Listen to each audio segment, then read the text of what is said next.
ఎంత టెక్నాలజీ పెరిగినా ఆధునిక వైద్యం ఎంత అభివృద్ధి చెందినా మన దేశంలోని కొన్ని గ్రామాలలో వింత ఆచారాలతో పాతతరం జీవన విధానాన్ని కొనసాగిస్తూ ఉంటారు. అలాంటి ఒక ప్రదేశమే కర్ణాటక రాష్ట్ర పరిధిలోని గొల్లారహట్టి గ్రామంలో ఉంది. ఈ గ్రామంలో వందల ఏళ్లుగా ఉన్న ఒక ప్రత్యేకమైన చింత చెట్టు ఉంది. ఇది భక్తులను మాత్రమే కాకుండా పరిశీలకులను, పర్యాటకులను కూడా ఆకర్షిస్తోంది. సాధారణంగా చింత చెట్టు నీడ, చింతకాయలకు ప్రసిద్ధి. కానీ ఈ చెట్టు మరో కారణంతో ప్రసిద్ధి చెందింది. అదేంటంటే దీని కాండం మధ్యలో ఒక చిన్న రహస్య దారి ఉంది. అది ఒక మనిషి అందులో నుంచి వెళ్ళగలిగేంతగా ఉంటుంది.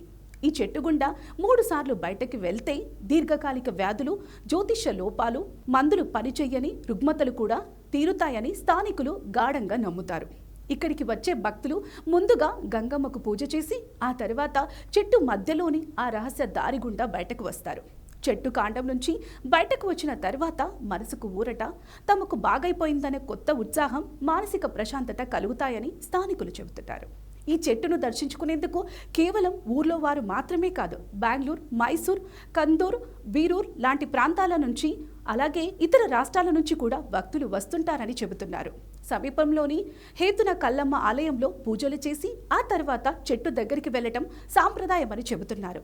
ఇక ఇక్కడికి వచ్చిన భక్తులను ఎవరూ డబ్బులు అడగరు. అలాగే చెట్టు గురించిన ప్రకటనలు కూడా చెయ్యరట.